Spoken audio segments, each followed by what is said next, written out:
Okay. So being creative in the book, we suddenly left individual, the individual sphere to talk about being being creative from the point of view of organizations. So in an organization, which most of you are, some of you are, have been in an organization for a long time, others will be getting into it and so on. In an organization, at the end of the day, the first part of being creative is to make sure the organization survives for another day, so you can be in it. All right. And that's all about constructing a path to the future. And that's really about two things. Being better is one of them. And what is being better? Being better is trying to be cheaper, higher quality, faster time, better fulfillment, or whatever than the next guy. So being better at the end of the day is about benchmarking. The bottom line in benchmarking is you're never going to win. Because benchmarking, invariably stuff diffuses very quickly. So you benchmark the Japanese and you think you've beaten them. Then, the Koreans come, they benchmark you and they beat you. And somebody benchmarks the Korean, and it goes on, okay? So the other way you can be creative, and find a path to the future is by being different. Now, the moment you say you want to be different, you're talking about this term called value, all right?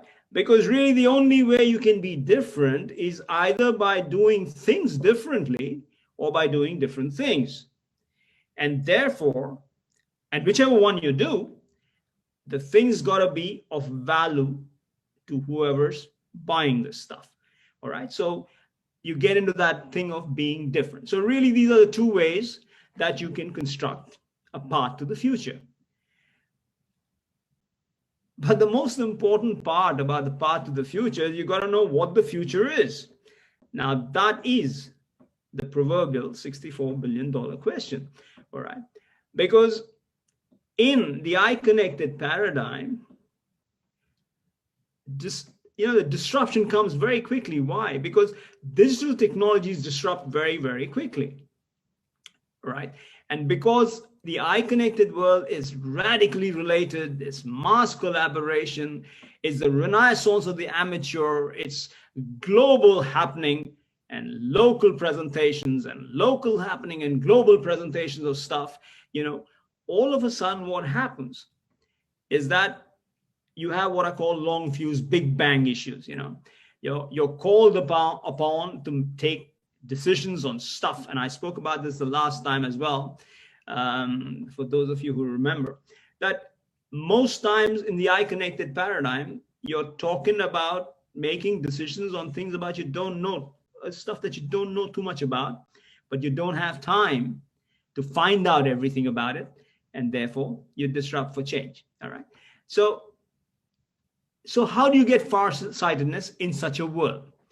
In a world, and like I said, each of you has seen this disruption. You talk about the cloud, you talk about NBN, your broadband, huh? You talk about smart devices, you talk about QR codes. How many of us go into a restaurant today and take our device and scan a QR code? That's big data, isn't it? Because the health ministry is getting all the different restaurants that each animal in New South Wales is going to, so they probably know where the best pasta is made. Yeah, but the catch is that's big data. So we are all involved in this disruption. And when you come to big disruptions, okay, in this I-connected paradigm, how do you make sense of what the future is? Now, there are two rule books, okay? Two rule books. The first rule book is for an orderly world, all right? What is an orderly world? Now, if you were a weather forecaster and you're forecasting tomorrow's weather or the weather 3 days from hence, that's an orderly world. All you need to know is temperature, wind speed, humidity, and there are very clear relationships between them. And they're very well evident because, some guys taking hygrometer data, some guys taking temperature data all the time. So, When you look at meteorological departments, they can forecast weather, next day weather, to 92%, 94% accuracy. So if they say it's going to rain in 3 hours, by God, it's going to rain in 3 hours, All right. Why is that? Because cause and effect relationships are known, and the world is predictable and well ordered. Life's cool. Then there is the world where, hey, the Big Bang world, the long fuse Big Bang world, where there is, that there are cause and effect relationships, and there's order there at the end of the day, but cause and effect are separated in time. All right. And you need to handle that too. All right. How do you handle that? In a classic example are car manufacturers in the UK and Brexit.